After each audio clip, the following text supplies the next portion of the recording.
Ojukwu, a lieutenant colonel, on the 30th of May, declared the Federal Republic of Biafra. What really happened? How did we get there?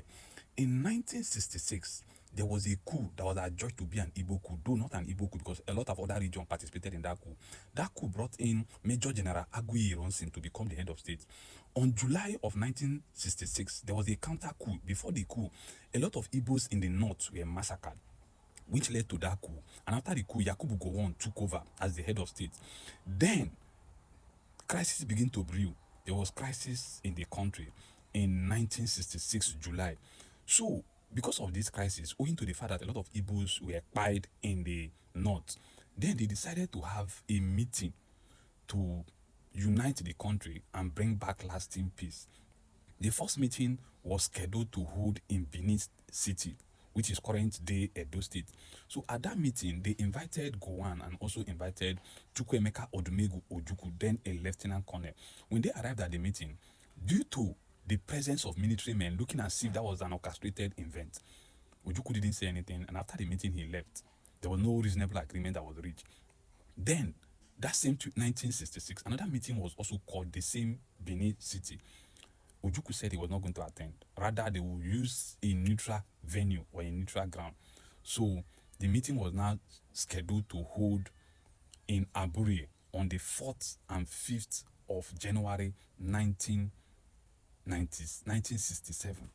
At Aburi, the following were agreed. One was regional autonomy, meaning that all the regions, because then Nigeria have 4 regions, which is the Western region, Eastern region, Northern region, and the Mid-Western region that was created in 1963. All of this region will be autonomous and pay percentage to the central government. Then the second thing that was agreed was military decentralization, because it was as if then all the military might was centralized in the federal government.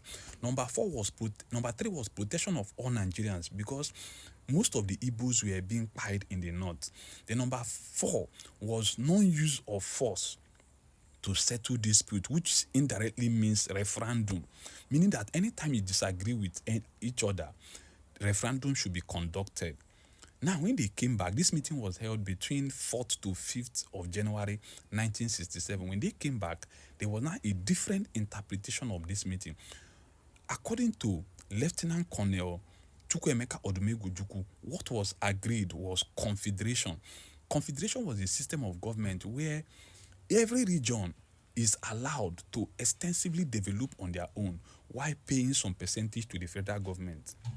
Now, Yakubu Gowon said no, that what was agreed was federalism, whereby the federal government is autonomous, for which if you go back to the agreement, which is agreement number 2 that I cited, which is military decentralization and regional autonomy, it could tell you that yes, Ojukwu was right, that what was agreed was confederation. So there was this rumor of war trying to start. It further deepened on the 27th of May, Children's Day, when Yakubu Gowon behaved like a child, because 27 is Children's Day, by creating 12 states. That was the first time Nigeria states were created. So Ojukwu now felt that this was a plot to weaken the Eastern region. Remember, then all of this thing was because of the oil in this Eastern region. So they now created a state called River State out of the Eastern states. Do you understand it? So Ojukwu felt that no, this is not what was agreed. Then, to fast forward everything, on the 30th of May 1967, Ojukwu now declared the independent state of Biafra. So whenever you're celebrating 30th of May, remember what is being celebrated was the day Ojukwu declared Biafra. So on the 6th of July 1967, the Civil War started, which ended on the 15th of January 1970. At the end of that Civil War, a lot of Igbos has been massacred. Remember, Yakubu Gowon then said something: no victor, no vanquish. Yet, till today, the Igbos have not gotten proper integration into the Nigerian system.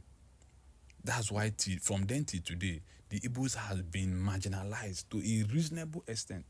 The Igbos are the most marginalized.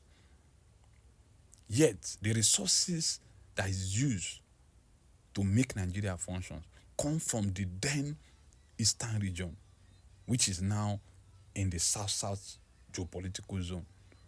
So to crown it all, after the war, the federal government, despite all the Igbos lost, gave each Igbo indigene 20 pounds.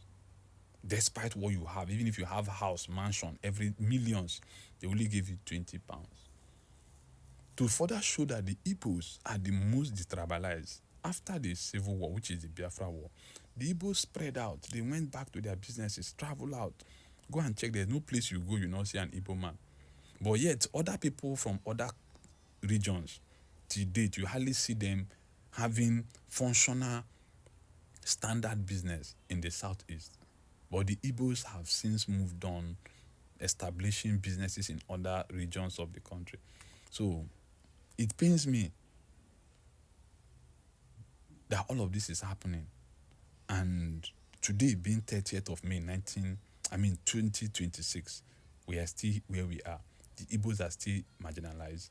We are still not being properly integrated into the Nigerian political system. To most of them, they will say, oh, we always play our own politics different. No.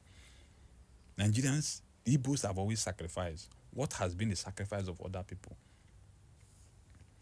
May the souls of those that lost their life during the Biafra War rest in perfect peace. My name is Sexy Seed Collection, the one and only clothes vendor. Please do well to patronize me, and God bless you.